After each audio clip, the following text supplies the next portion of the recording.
High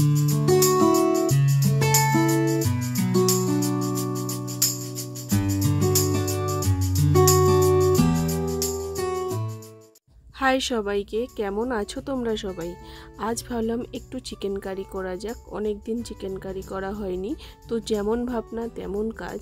প্রথমে এখানে আমি 500 গ্রাম চিকেন নিয়ে নিয়েছি। সেটা ভালো করে ধুয়ে পরিষ্কার করে নিয়ে নিয়েছি। তার মধ্যে পেঁয়াজ, কাঁচা লঙ্কা, টমেটো, হলুদের গুঁড়ো, লঙ্কার গুঁড়ো, কাশ্মীরি লঙ্কার গুঁড়ো, পরিমাণ মতো একটু চিনি আর পরিমাণ মতো টক দই এখানে অ্যাড করে দিয়েছি।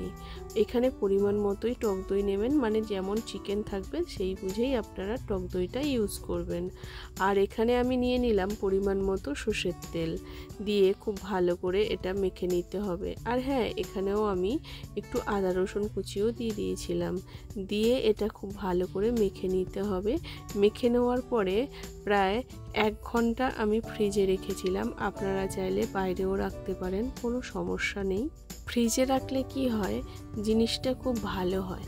বাইরে রাখলে যে হবে না তা নয়, হবে।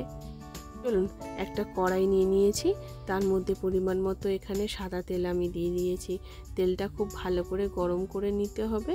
নেওয়ার পরে এখানে যে আলুটা কেটে রেখেছিলাম সেই আলুটা দিয়ে দিতে হবে।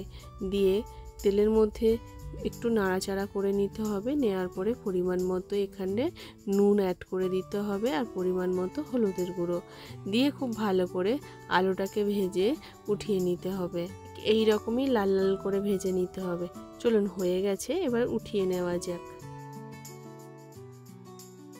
কড়াইয়ের মধ্যে যা তেল আছে ওর মধ্যে আর কিছুটা আমি তেল অ্যাড করে দিয়েছি।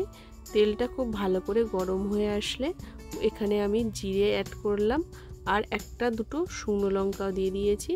গোটা গরম মশলা দিলাম আর দুটো তেজপাতাও এখানে আমি দিয়ে দিয়েছি।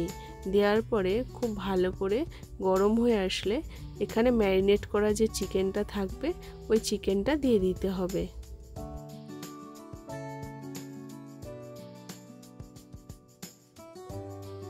দেওয়ার পরে খুব ভালো করে চিকেনটা কষিয়ে নিতে হবে প্রায় 10 মিনিট ধরে। যত ভালো করে কষাবেন এটা খুব ভালো খেতে লাগবে।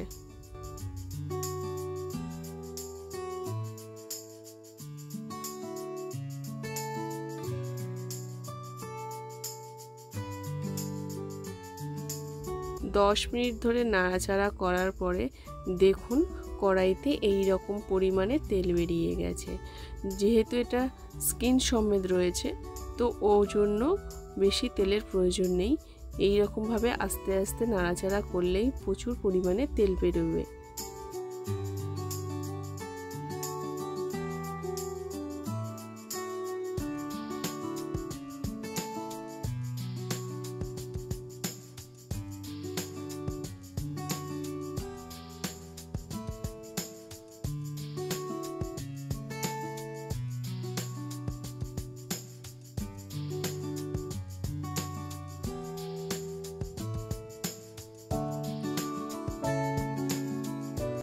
আরও 5-7 মিনিট ধরে একটু নাড়াচাড়া করে নিন। নিচটা একটু বসে গেলে আপনারা এখানে জল অ্যাড করে দিতে পারেন। জল অ্যাড করে জলের মধ্যেই মাংসটা সেদ্ধ হয়ে আসবে। তো আরও 5-7 মিনিট ধরে খুব ভালো করে কষিয়ে নিতে হবে। নেওয়ার পরে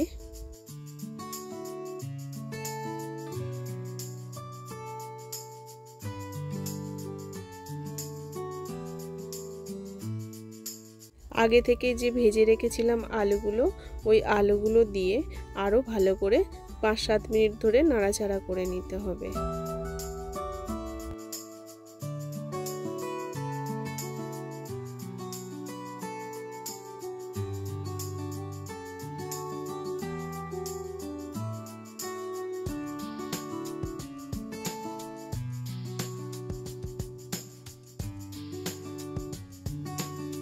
নাড়াচাড়া করতে করতে চিকেনের কালারটা যখন এই রকমই হয়ে আসবে আর পুরোপুরি তেল ছেড়ে যাবে, তখন এখানে পরিমাণ মতো গরম জল অ্যাড করে দিতে হবে।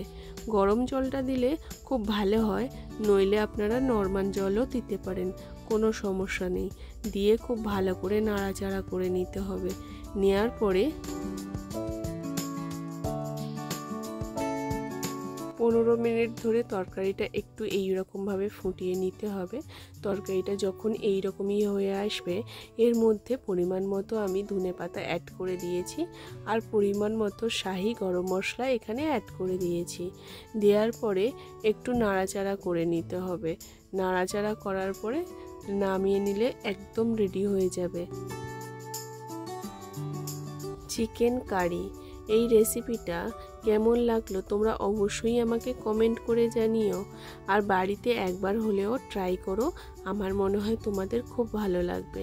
এটা রুটি, পরোটা কিংবা ভাতের সাথে খুব ভালো খেতে লাগবে। তাহলে আজ এই অবধি, বাই সবাইকে।